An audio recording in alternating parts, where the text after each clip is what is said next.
বৃষ্টির দিনেই সন্ধ্যাবেলায় আমরা কিন্তু সবাই কিছু না কিছু বানিয়ে খেতে ভীষণ পছন্দ করি। আর সেটা যদি বাড়িতেই তৈরি হয় তাহলে কিন্তু মন্দ হয় না। আজকে আমি একটি মিষ্টি রেসিপি শেয়ার করলাম। হঠাৎ করে যদি মিষ্টি খেতে ইচ্ছে করে তবে এই রেসিপিটি বানিয়ে খেতে পারেন। ঝটপট তৈরি হয়ে যাবে, খেতেও দুর্দান্ত টেস্ট লাগে।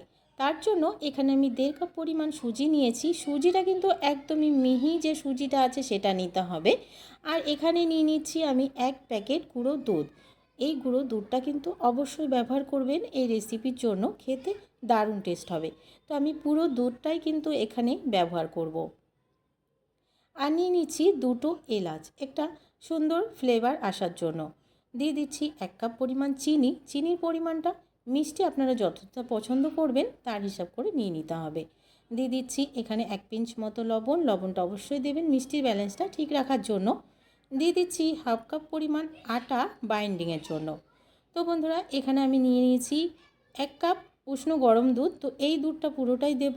আমি আরও 1 কাপ পরিমাণ দুধ নিয়েছি। এই দুধটা কিন্তু পুরোটা দেব না, 1/2 কাপ দেব। কেননা পুরোটা দুধ দিলে কিন্তু অনেকটাই পাতলা হয়ে যাবে। তো খুব বেশি পাতলা আমরা ব্যাটার রেডি করব না। যদি প্রয়োজন হয় তবে আমরা কিন্তু পুরো দুধটা ব্যবহার করব। মিক্সিটাকে ঘুরিয়ে আমি একটা স্মুথ পেস্ট তৈরি করে নিলাম। ব্যাটারের ঘনত্বটা আমি একটু আপনাদেরকে দেখিয়ে দিচ্ছি।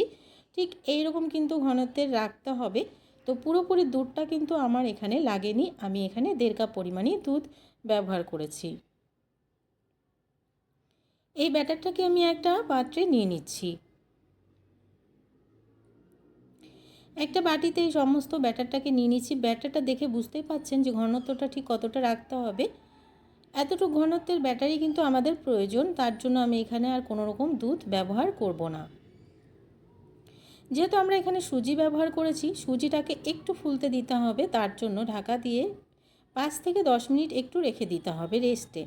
5-10 মিনিটের মধ্যে এই সুজিটা ফুলে কিন্তু আরও ডাবল হয়ে যাবে আর এই ঘনত্বটা আরেকটু ঘন হয়ে যাবে। তো ব্যাটার আমাদের একদমই পারফেক্ট তৈরি হয়ে যাবে। তো বন্ধুরা ঢাকা দিয়ে আমি এক সাইডে রেখে দিচ্ছি এই ব্যাটারটাকে। পুরোপুরি 10 মিনিট কিন্তু ঢাকা দিয়ে রেখে দেব। এই রেসিপিটি একবার হলেও এভাবে তৈরি করে দেখবেন বন্ধুরা। যখনই মিষ্টি খেতে ইচ্ছে করবে খুব কম সময়ের মধ্যে মিষ্টি এই রেসিপিটি তৈরি করবেন, বাচ্চারা কিন্তু ভীষণ পছন্দ করবে। তো বন্ধুরা পুরোপুরি 10 মিনিট আমি ঢাকা দিয়ে রেখে দিয়েছিলাম। ব্যাটারের ঘনত্বটা দেখুন আরও কিন্তু ঘন হয়ে গেছে। এবার আমি এখানে দিয়ে দিচ্ছি কয়েক কোয়া কিশমিশ। তো বন্ধু কয়েকটা কিশমিশ দিলে এই রেসিপি কিন্তু খেতে আরও ভালো লাগে। তো অবশ্যই কিশমিশটা ব্যবহার করবেন। কিশমিশটা দিয়ে খুব ভালো করে নাড়াচাড়া দিয়ে আবারও মিশিয়ে নিয়েছি।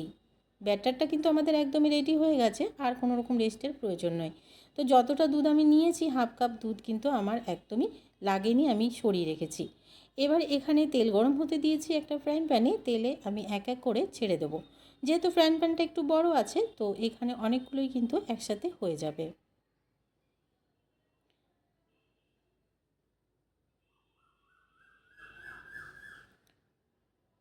একসাথে আমি 4টি দিয়ে দিয়েছি। তো এগুলোকে একটু লাল লাল করে ভেজে নেব। ও 2-5টা উল্টে পাল্টে একটু লাল করে ভেজে নিতে হবে। তো এগুলো যখন দেখবেন ভাজা হয়ে যাচ্ছে তখন কিন্তু সমস্ত রেসিপি ফুলে উপরের দিকে উঠে আসবে। দেখে বুঝতে পারছেন সবগুলোই কিন্তু ফুলতে শুরু করে দিয়েছে। তো আমি উল্টে দিচ্ছি আর একদমই পছন্দের মতন একটা কালার আসা পর্যন্ত এগুলোকে ভেজে নিচ্ছি।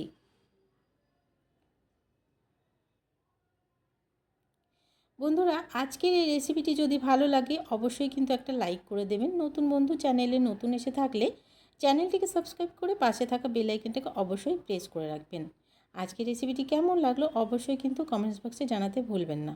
তো বন্ধুরা এগুলো কিন্তু ভাজা হয়ে গেছে, নামিয়ে নেব। বাকি আরও যেগুলো আছে ঠিক এইভাবে করে তৈরি করে নেব। আজকের রেসিপিটি ভালো লাগলে বন্ধুরা অবশ্যই কিন্তু একটা শেয়ার করে দেবেন। আজকের মতন এখানে শেষ করছি। দেখা হচ্ছে পরবর্তী রেসিপিতে। ততক্ষণ পর্যন্ত সবাই ভালো থাকবেন, সুস্থ থাকবেন। আজকের মতন তাহলে টাটা। তো বন্ধুরা আমি এই রেসিপিগুলোকেও কিন্তু একটু লাল করে ভেজে নামিয়ে নেব।